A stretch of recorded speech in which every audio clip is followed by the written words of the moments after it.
Alors, on va continuer, Bezrat Hashem, ce qu'on était en train de parler, Bezrat Hashem, la dernière fois. Rappelez-moi où on s'était arrêté, pour ceux qui ont pu noter ou qui s'en rappellent. C'est Bah, quelle voilà, Rishon on que vous a, prenez le kumkum, du kumkum directement, La fameuse louche. que vous mettez dans la louche dans le kumkum pour faire quelle Rishon et après la planter au bout de 3 minutes dans la tafina. très bien. Alors, Hazak par rapport, Baruch et j'aurais juste monsieur. une question par rapport à ça. Oui. Juste en fait, quand vous dites le prendre la louche, la faire 3 minutes, bon, ça je suis d'accord. Avec l'eau qui va rentrer dans la dafina, mais la dafina, elle est compacte. Comment vous pouvez l'enfoncer en fait? C'est ça ma Alors, pour faire question. un petit rappel, très bien. Pour faire un petit rappel pour ceux qui n'étaient pas là, ou bien même pour nous-mêmes, pour se rappeler un peu du sujet, j'avais dit que on n'a pas le droit de verser de l'eau de notre kumkum dans notre dafina qui est en train de brûler. Ok, très bien. On avait expliqué pourquoi. Bon, après, on ne peut pas tout redévelopper, mais voilà, le sujet en tout cas était le suivant. On n'a pas le droit de verser directement de notre kumkum dans la dafina qui est en train de brûler. On a une façon. D'ailleurs, je vais vous dire une deuxième façon bientôt, tout de suite là. La première façon, c'est de prendre une louche, de la mettre dans notre kumkum, la laisser 1 à 2 minutes pour qu'elle prenne le statut de klirishon. Je rappelle, c'est quoi klirishon? C'est l'ustensile initial dans lequel on a cuit. Donc, en l'occurrence, c'est le kumkum, mais la louche, elle va prendre ce statut-là aussi. Pour quelle raison? Parce qu'elle aura été directement dans le kumkum, elle aurait été dans ce klirishon-là, et elle aura pris ce statut par le fait qu'elle est très, très, très chaude maintenant. Très bien. Donc, elle va prendre ce statut de klirishon, et on va pouvoir prendre donc de l'eau directement du kumkum, ne pas verser dans la dafina, intégrer la louche directement dans la dafina et laisser sortir l'eau. Maintenant, vous me dites que la dafina, elle est compacte. Bon, ça dépend quelle dafina, mais là, on parle effectivement d'une dafina qui est en train de brûler. Donc, je vous comprends. Alors, lorsque vous êtes directement à l'intérieur, dans la dafina, vous pouvez rentrer un petit peu entre les aliments et tout ça. Donc là, à ce moment-là, vous pouvez laisser sortir l'eau. Il n'y a pas de problème. C'est pas compact, c'est pas de la pierre. Vous pouvez faire rentrer dedans et c'est déjà considéré comme à l'intérieur de l'aliment. Et après, vous laissez sortir l'eau, donc c'est bon. OK? Ouais. J'ai Et, et, com- répondu? et comment vous la ressortez votre louche après alors? Bah, vous la ressortez. Ben, vous êtes obligé de vider l'eau. Justement, vous laissez sortir l'eau, vous la videz l'eau sans verser. C'est-à-dire, bien évidemment, vous versez un peu la louche comme ça, vous mettez un peu de côté la louche. Mais étant donné que votre louche maintenant elle est dans votre aliment, c'est plus considéré comme verser l'eau. L'eau, elle est directement avec l'aliment, elle est directement en contact avec l'aliment. D'accord. Et c'est pas plus simple de verser du kumkum directement qu'est les richonnes sur les parois de la marmite Mais pour non, on a dit que verser directement dans la marmite, même si c'est sur les parois, il n'y a aucune sur les différence. parois qui sont chaudes Là, en il y a, fait.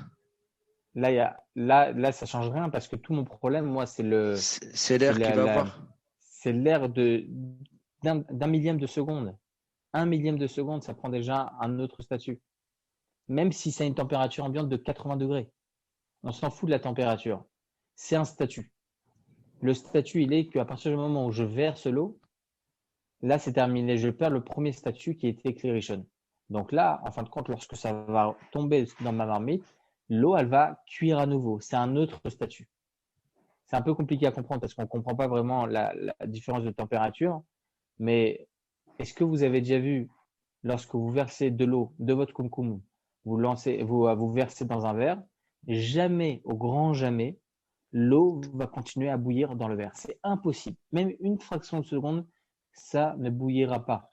Donc, on sait pertinemment que la température alors baissé. Même en une fraction de seconde, ça baisse. D'accord. D'accord? Et alors, juste une autre, excusez-moi, je vous embête. Non, non, aucun Euh, problème. la température du mkumkum, elle est plus élevée ou moins élevée que la température de la plata? Alors Bon, là, il n'y a aucune différence. Alors, là, il n'y a Razak, pas de. il n'y a aucune différence. Rabbeinu Yona, qui était un des Rishonim aussi, il explique qu'on ne voit pas qui était plus chaud que l'autre. On s'en fout de ça. À partir du moment où on sort d'un Clérishon, on va dans un autre Clérishon. Moi, ce qui m'importe, c'est cette cause à effet là. C'est le fait que je verse et pendant ce laps de temps de un millième de seconde, ça va prendre un autre statut. Et là, j'ai ma problématique. Non, mais du Kelly Rishon, en fait, du concombre qui va être. On va dire que le concombre, il est à 70 degrés, par exemple. Ok. Et ma plaque, elle est à 80 degrés. Donc, je prends ma louche avec l'eau Kelly Rishon. Donc, Autant, 70 c'est degrés. pas grave aussi. C'est Il n'y a pas pas grave de aussi. truc. Parce que, Même ça non, va. parce que vous passez d'un. Non, j'ai compris votre question. Vous passez d'un clairichon à un autre clairichon. Même si en fin de compte, effectivement, ça va chauffer l'eau, parce que voilà, c'est plus important, la chaleur est plus importante, on s'en fout. Encore une fois, vous passez d'un clairichon à un autre clairichon, même si en fin de compte, ça va chauffer, parce que oui, évidemment, ça chauffera dans tous les cas. Ça chauffera dans tous les cas, c'est pas grave. D'accord. Ok, merci, excusez-moi. Ah, aucun problème, aucun problème. Je vais vous donner une autre astuce pour votre Plus dafina. Oui. Je pense qu'elle sera plus simple, sa deuxième astuce.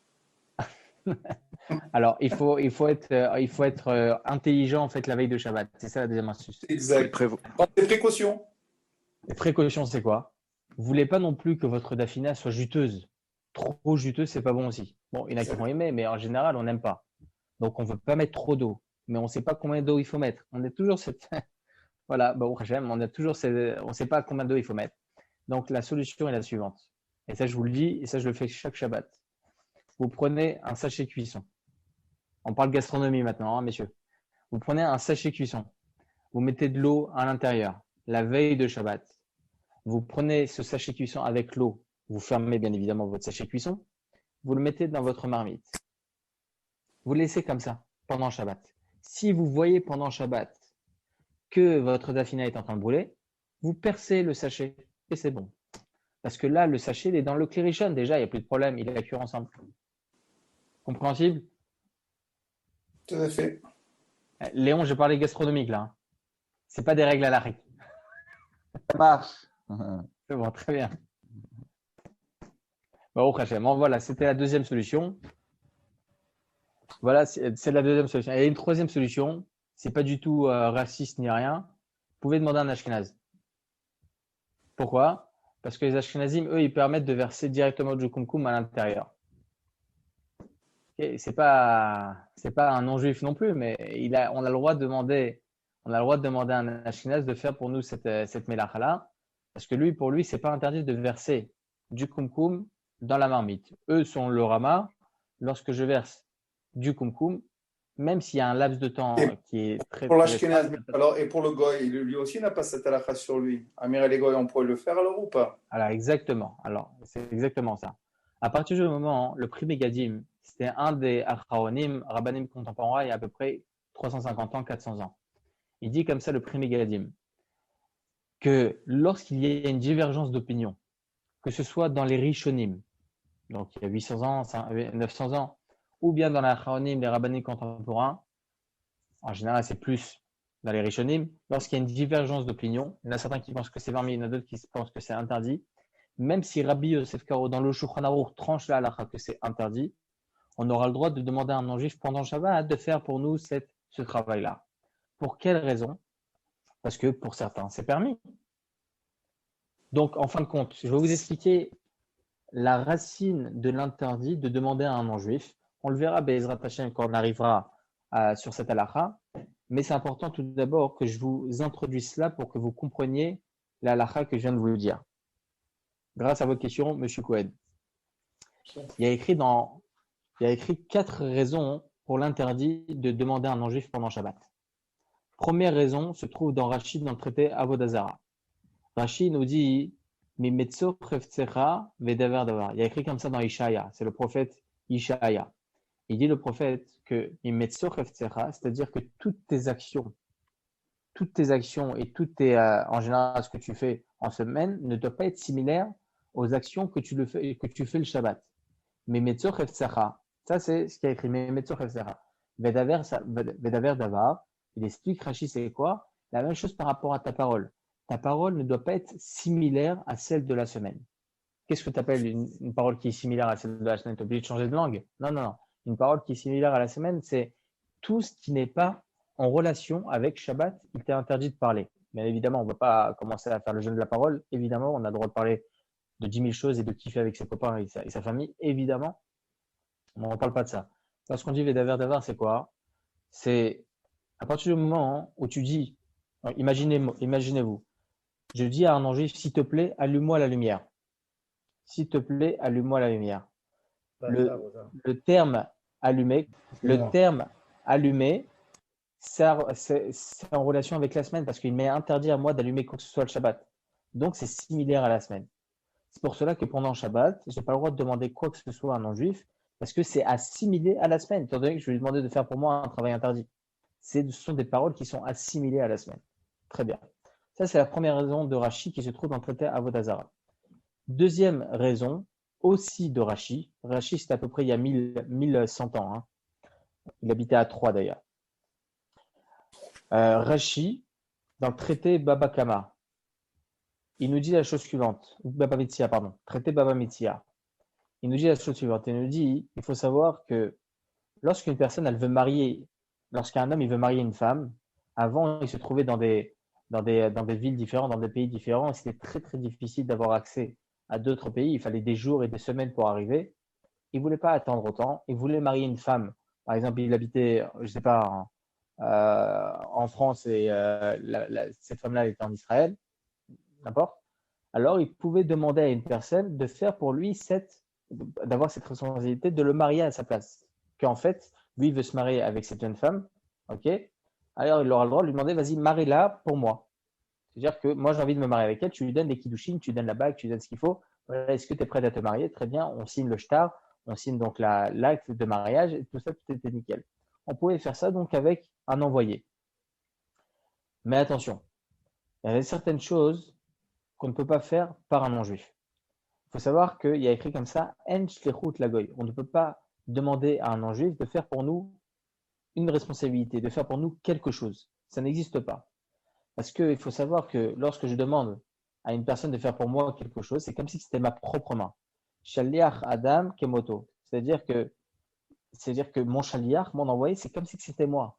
J'ai le droit de demander à quelqu'un, s'il te plaît, allume pour moi les nérodes de Hanouka. Je ne peux pas, j'ai aucune possibilité. Je demande à ma femme, je demande à mes enfants, n'importe. J'ai le droit de demander à quelqu'un de faire pour moi quelque chose. Ça s'appelle une shlichut. C'est comme si c'était ma propre main. Lorsque je donne cette responsabilité à une autre personne, il a la possibilité. Mais quand est-ce que c'est ma main? Lorsque ça appartient à un juif. Si ça appartient à un non-juif, si c'est un non-juif, c'est pas ma main. Ok, donc on ne peut pas lui demander à faire cette responsabilité pour moi. Très bien. Mais Rashi nous dit Yesh tlichut lagoy la chumra. Lorsqu'il s'agit de quelque chose de grave, comme par exemple, la personne, elle veut divorcer une femme. Ok, cet homme-là veut divorcer une femme. Et il demande à un non-juif, divorce-la pour moi. Et il le fait. Et il lui dit, vas-y, tu lui donnes l'acte de divorce et tout ça, tu le fais pour moi. Et il l'a fait. Est-ce qu'on considère cette femme-là comme étant libre? Elle peut se marier avec qui elle veut? Alors là, on ne sait pas. Peut-être qu'on peut trancher la halakha que vraiment, le fait qu'il ait été mon envoyé, peut-être que ça a pris effet, mais peut-être que ça n'a pas pris effet. Donc là, il faut faire attention. Là, on demande, encore une fois, de demander un autre acte de divorce. Il dit, Rachid, la même chose pour Shabbat. Imaginez-vous une seconde. Si on demande à un non-juif de faire pour nous une melacha, un travail interdit pendant Shabbat, il fait cet interdit. Peut-être que c'est ma main qui fait l'interdit. Peut-être que c'est moi. Je ne sais pas. Ah, c'est vrai, vous avez dit, monsieur le rabbin, que non. Mais possible que oui. Donc, il y a certaines choses qu'on pourrait considérer comme étant ma main, comme considérer en fait cette shlichut-là, cet envoyé-là. Donc là, j'ai un problème. Est-ce que ça va être ma main ou pas? Si c'est ma main, c'est comme si c'était moi qui transgressais Shabbat. Donc, c'est très grave. C'est pour ça que Rashi nous dit Yesh lechut lagol la chumra, c'est-à-dire qu'il faut faire attention. Pour Shabbat, interdit de demander à un non-juif parce que c'est possible que c'est considéré comme étant mon envoyé. Très bien. Ça, c'est la deuxième raison. La troisième raison, elle est rapportée dans le Mechilta. Mechilta, c'est à l'époque du Talmud. Il explique comme ça le Mechilta. Il dit comme ça, il est écrit dans la Torah Lo ta'ase kol melacha. Tu ne feras pas, pardon, il y a écrit comme ça Lo ya'ase kol melacha. Tu ne feras aucune action pendant Shabbat, aucun travail interdit pendant Shabbat. Le terme ya'ase, il n'est pas signifié comme étant tu ne feras pas, mais il ne fera pas. Ya'ase, en hébreu, c'est il ne fera pas. Alors que ta'ase, tu ne feras pas. Pourquoi tu parles à la troisième personne du singulier? Il ne fera pas. Pourquoi? C'est la deuxième personne du singulier qu'il faut parler. Tu ne feras pas. Comme tu ne tueras point, tu respecteras ton père et ta mère, tu respecteras le Shabbat, tu n'envieras pas. C'est tu, c'est toujours à la seconde personne. Pourquoi tu utilises là à ce moment-là loya, il ne fera pas aucun travail pour toi. On parle du jour du Shabbat. Alors le Mechita vient nous apprendre loya c'est atait me'artecha, tu ne feras pas toi le travail, ni tes enfants, ni tu demanderas à un goy de faire pour toi une melacha. Donc selon le Mechita, il apprend d'un verset de la Torah qu'il est interdit de demander à un non-juif pendant Shabbat de faire quoi que ce soit pour nous. Très bien. Le Rambam, lui, il dit autre chose. Dans Ilchot Shabbat, il dit la chose suivante. Il dit pourquoi c'est interdit de demander à un non-juif pour nous de faire une melacha pendant Shabbat? Parce que imaginez-vous une seconde, si on avait la possibilité de demander à un non-juif de faire pour nous un travail. Ça aurait été quoi notre Shabbat? S'il te plaît, allume-moi la lumière. S'il te plaît, cuisine-moi ce repas. S'il te plaît, mets-moi ça au micro-ondes. S'il te plaît, fais-moi ci, fais-moi ça. C'est quoi le Shabbat? C'est quoi le Shabbat? Déjà, à Yom Tov, vous savez qu'on autorise de cuire d'une flamme déjà allumée. Déjà, on voit qu'il y a quand même quelque chose assez souple. Mais imaginez-vous une seconde si on avait le droit de tout demander à un non-juif. Allume-moi ça, fais-moi ci, fais-moi le repas, fais-moi la dafina, fais-moi. C'est quoi le Shabbat? Tu n'auras plus eu de Shabbat. Le Rambam nous dit la chose suivante, il nous dit que pour ne pas que le Shabbat soit simpliste aux yeux des gens. Selon cela, je vous ai expliqué le yesod, c'est-à-dire la racine de l'interdit, dont on l'apprend. Le traité Shabbat nous apprend que l'interdit de demander à un non-juif, ça reste un interdit d'ordre rabbinique. Demander à un non-juif de faire pour nous un travail pendant Shabbat, même si je lui demande de faire pour moi un interdit de la Torah, le fait que je lui demande, en fin de compte, c'est pas moi qui va faire. Okay, le fait que je lui demande, il s'agit là d'un interdit d'ordre rabbinique. Le Mechilta, quant à lui, selon certains, étant donné qu'il apprend d'un verset, Loya, c'est comme Elachak, comme on a dit au préalable, on pourrait croire, selon certains du moins, que selon le Mechilta, il s'agirait d'un interdit de la Torah, parce qu'il apprend un verset. Il apprend un verset qui est rapporté dans la Torah. Donc, en tout cas, il faut savoir que selon l'Halakha, ça reste un interdit d'ordre rabbinique. Donc, on a une généralité comme ça. Il y a plein de choses à apprendre. Hein. Mais Bezrat Hashem, quand on arrivera à l'interdit de la Méraligot, c'est juste par rapport à votre question, M. Goel, j'expliquerai bien plus. Mais en tout cas, étant donné qu'il s'agit d'un interdit d'ordre rabbinique, lorsque nous avons une divergence d'opinion, si on a le droit de verser de l'eau d'un kumkum directement dans la dafina, est-ce qu'on a le droit, est-ce qu'on n'a pas le droit? Il y a une divergence d'opinion. Étant donné qu'il y a une divergence d'opinion, alors ça fait que des rabbanan al-kula, en cas de doute sur un ordre rabbinique, on sera plus souple. Et on aura le droit de demander à un non-juif. Pour quelle raison on aura le droit de demander à un non-juif? Parce que tout simplement, c'est interdit des rabbanan lui aussi. Donc, ça s'appelle comment? Dans la halakha, ça s'appelle la chose suivante. Je vais vous donner une grande règle halachique. Notez bien, et j'essaie d'être le plus simple possible pour être le plus compréhensible possible. On a une halakha qui nous dit la chose suivante. Lorsqu'il existe, je pense que vous l'avez déjà dit à plusieurs reprises, lorsqu'il y a face à nous deux interdits d'ordre rabbinique, donc ici en l'occurrence, c'est de demander à un non-juif et de verser directement au du kumkum, parce qu'il s'agit aussi d'un interdit rabbinique. Ok, il y a deux divergences d'opinion. Donc, lorsqu'on a deux interdits rabbiniques face à nous, lorsqu'on a besoin de la chose, vraiment, c'est une grande nécessité, ou bien c'est pour une misva, ou bien n'importe, ou bien pour quelque chose de vraiment nécessaire, on aura le droit d'accomplir la chose. Je vous donne l'exemple chez nous. Là, il existe une divergence d'opinion. Est-ce qu'on a le droit de verser directement du kumkum ou pas? On a le droit ou pas? Selon le Shulchan Aruch, interdit. Selon les Ashkenazim, permis. Très bien. Donc, un interdit des Rabbanan. Premier jvout, c'est un interdit des Rabbanan. Premier jvout. Deuxième interdit des Rabbanan, demander à un non-juif. Ça s'appelle comment? Jvout, des jvout.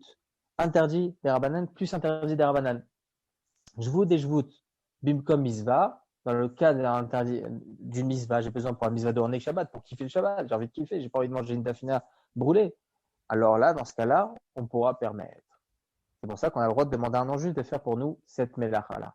Et c'est encore plus simple. Pour quelle raison?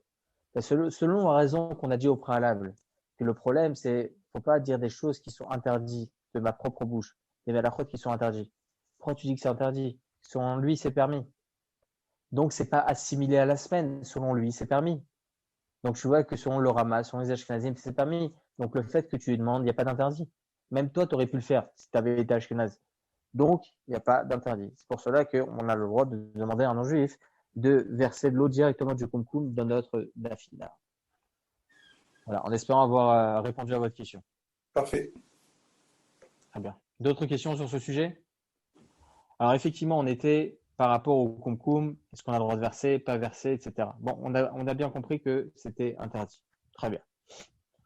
Maintenant, il faut savoir quelque chose d'important.